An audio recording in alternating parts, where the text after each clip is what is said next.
रत्नागिरीतल्या फणसोप गावातील कीर्ती साळवी या महिलेनं महिलांसाठीच आगळा वेगळा उपक्रम चालू केलाय। तिच्या गावातल्या महिलांना आर्थिकदृष्ट्या सक्षम करता यावं यासाठी तिनं महिला बचत गट चालू केलाय। या महिला बचत गटातील महिलांनी पापड बनवण्याचा व्यवसाय चालू केलाय, त्यामुळे प्रत्येक महिलेला रोज साधारण 150 ते 200 रुपये मिळतायत।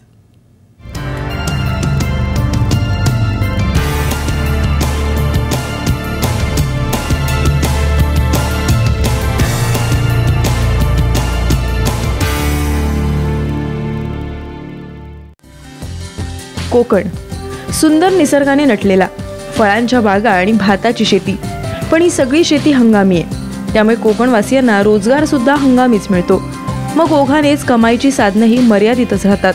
ही गोष्ट लक्षात आल्यानंतर रत्नागिरी तालुक्यातल्या 1000 लोकसंख्येच्या फणसोप गावातल्या 19 महिलांनी रोजगाराचं नवं साधन शोधण्याचा प्रयत्न केला। त्यामुळे त्यांनी गावात महिला बचत गटाची सुरुवात केली। पहिले आम्ही शेती करायचो, शेतीतून म्हणजे कसं जुलैपासून शेती सप्टेंबरपर्यंत, त्यामुळं इतर दिवस आमचे किंवा इतर हे आमचे फुकटच जायचे। म्हणजे जोडधंदा म्हणून आम्ही हा पापड करण्याचा उद्योगचा घर चालू केला। बचत गटाची स्थापना केल्यानंतर महिलांनी रत्नागिरी इथे लिज्जत पापड उद्योगात 15 दिवसांचं प्रशिक्षण घेतलं। प्रशिक्षणानंतर महिलांचा हुरूप वाढला, त्यांनी लागलीच कामाला सुरुवात केली। घरातलं पोळपाट लाटणं घेऊन महिला बाहेर पडल्या। दररोज 2 ते 3 तास गटातल्या कोणत्याही एका सदस्याच्या घरी त्या जमतात, तिथे पापड लाटतात। आज त्या दिवसाकाठी कमीत कमी 3 किलो पापड लाटतात। यासाठी त्यांनी एका खाजगी कंपनीबरोबर कच्चा माल देण्याचा आणि तयार झालेला पक्का माल घेण्याचा करार केलाय। या प्रत्येक महिलेला 3 तासात 135 ते 150 रुपयांची कमाई करता येते। रत्नागिरीमध्ये जो लिज्जत पापड उद्योग आहे तिथून आम्ही प्रशिक्षण घेतलं आणि आता दिवसातून आमच्या 16 ते 17 महिला आम्ही इथे जमतो आणि दिवसातून जवळजवळ 10-1 किलो तरी पापड होतो आमचा असं। त्याच्यातून आता सध्या आमचं प्रशिक्षण चालू आहे, त्याच्यातून 200 रुपये तरी आम्हाला दिवसाला सुटतात। म्हणजे गावातल्या महिलांना रोजगार मिळण्यासाठी कीर्ती साळवींनी पुढाकार घेतला। खाजगी कंपनीशी करार झाल्याने कच्चा माल आणणं, त्यानंतर पॅकिंग किंवा मार्केटिंगची फारशी जबाबदारी या गटावर नाही। विशेष म्हणजे दिवसाकाठी अवघ्या 3 तासात पापड लाटून चांगली कमाई करता येते। कमी वेळात जास्तीत जास्त पापड लाटण्याचं प्रशिक्षण या महिलांनी घेतलंय, त्यामुळे दिवसभरात त्या जास्तीत जास्त 10 किलोपर्यंत पापड लाटू शकतात। जर 5 तास पापड लाटले तर एका महिलेला दिवसाकाठी 200 रुपये मिळतात।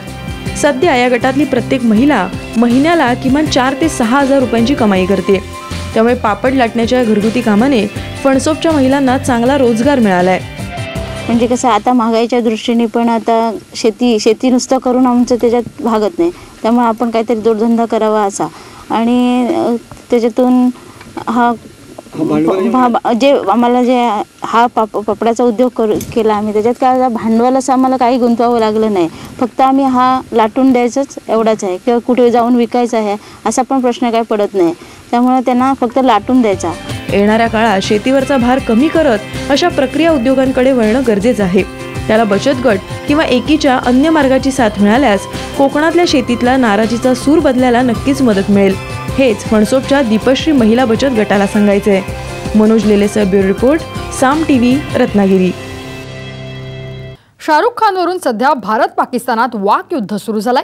आधी कुख्यात दहशतवादी हाफिज सईदनं बॉलिवूड अभिनेता शाहरुख खानला पाकिस्तानात येण्याचं निमंत्रण दिलं। आता तर शाहरुख खानला भारत सरकारनं योग्य सुरक्षा द्यावी असा सल्ला पाकिस्तानचे वादग्रस्त गृहमंत्री रेहमान मलिक यांनी दिलाय। त्याचा सर्व राजकीय पक्षांनी चांगलाच समाचार घेतलाय। तुम्हें इस्लाम की वजह से सताया जा रहा है तो तुम पाकिस्तान आ जाओ, इंशाल्लाह पाकिस्तान के अंदर उनको इज्जत मिलेगी। आप वेलकम करेंगे? बिल्कुल हम वेलकम करेंगे, क्या शक है इसके अंदर। अगर इस्लाम की वजह से उसको वहां निकाला जा रहा है तो बिल्कुल हमें वेलकम करना चाहिए। लष्कर ए तोयबाचा म्होरक्या हाफिज सईदनं अभिनेता शाहरुख खानला पाकिस्तानात स्थायिक होण्याची ऑफर दिली असताना आता पाकिस्तान सरकारनंही या प्रकरणी तोंड खुपसलंय। शाहरुखला भारत सरकारनं योग्य सुरक्षा द्यावी असा विचित्र सल्लाच पाकिस्तानचे गृहमंत्री रेहमान मलिक यांनी देऊ केलाय। He is born Indian, he would like to remain Indian. But I will say, request to the government of India, please provide him security. And I would like to request all Indian brothers and sisters and all those who are talking negative against Shah Rukh, they should know he is a movie star. He is loved as a star by the people of Pakistan and he is loved by the people of India. So why to create some kind of hate? Let's bring love. खरं तर एका मासिकाला शाहरुखनं दिलेली मुलाखत या वादामागे कारणीभूत ठरली आहे. भारतात मुसलमान असल्याचे काही तोटे आहेत. भारतातील काही राजकीय नेते कायमच माझ्या देशप्रेमावर शंका घेतात असं शाहरुख म्हणाला होता. त्यानंतर हाफिज सईद आणि आता रेहमान मलिक यांनी शाहरुखच्या आड भारताला टार्गेट करण्याचा प्रयत्न केलाय. मलिकांच्या या वक्तव्याचा शिवसेना आणि भाजपसह सर्वच राजकीय पक्षांनी समाचार घेतलाय. इतकंच नाही तर शाहरुखनंही अशी वक्तव्य करून वाद निर्माण करू नयेत असं भाजप नेते मुख्तार अब्बास नकवी यांनी सुनावलंय. चाहे वो शिंदे साहब हो या शाहरुख खान हो, उन्होंने बयान अपने राजनीतिक और निजी स्वार्थों के चलते दिया हो, लेकिन ऐसे बयानों का उन्हें इस बात का अंदाजा होना चाहिए कि ऐसे बयानों को जो भारत विरोधी शैतानी ताकतें हैं उसको किस तरह से उसका दुरुपयोग करती हैं. तर रेहमान मलिक पाकिस्तानात सुरक्षित नाहीत, तेवढा शाहरुख भारतात सुरक्षित आहे असा टोला शिवसेनेनं लगावलाय. मालिक आणि हाफिज सईद आणि त्यांचा पाकिस्तान यांच्याकडे इतकं गांभीर्यानं पाहण्याची गरज नाही. तो एक दहशतवादी देश आहे आणि ज्या देशाचं सरकार दहशतवादी चालवतात त्या देशाला त्याच भाषेमध्ये उत्तर देणं गरजेचं असतं. रेहमान मालिक हिंदुस्थानात येऊन सुद्धा आपल्या विरुद्ध गरळ ओकून गेले आहेत, पण आमच्या गृहमंत्र्यांनी त्यांना रोखलं नाही. शाहरुख खान एक कलाकार म्हणून या देशाचा नागरिक आहे, सदैव राहील. तर जम्मू काश्मीर इथल्या सीमारेषेवर पाकिस्तानकडून सुरू असलेल्या दहशतवादी कारवायांवरून आंतरराष्ट्रीय समुदायाचं लक्ष विचलित करण्यासाठीच पाक ही वक्तव्य करत असल्याचं काँग्रेस प्रवक्ते रशीद अलवी यांनी म्हटलंय. हिंदुस्तान के अवाम ने उन्हें इतनी ऊंचाइयों पर पहुंचाया है.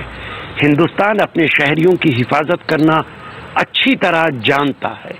पाकिस्तान के होम मिनिस्टर को अपने लोगों की हिफाजत करनी चाहिए. क्या हो रहा है पाकिस्तान के अंदर पूरी दुनिया जानती है. और मैं एक बात और उनको मशवरा दूंगा, पाकिस्तान के जितने कलाकार हिंदुस्तान आते हैं हम उनकी भी हिफाजत करते हैं और पाकिस्तान को अपने गिरेबान में झांक के देखना चाहिए. केंद्रीय गृह सचिव आर.के. सिंग यांनीही मलिक यांना खडे बोल सुनावलेत. We are quite capable of looking after the security of our own citizens. Let him worry about the security of his own.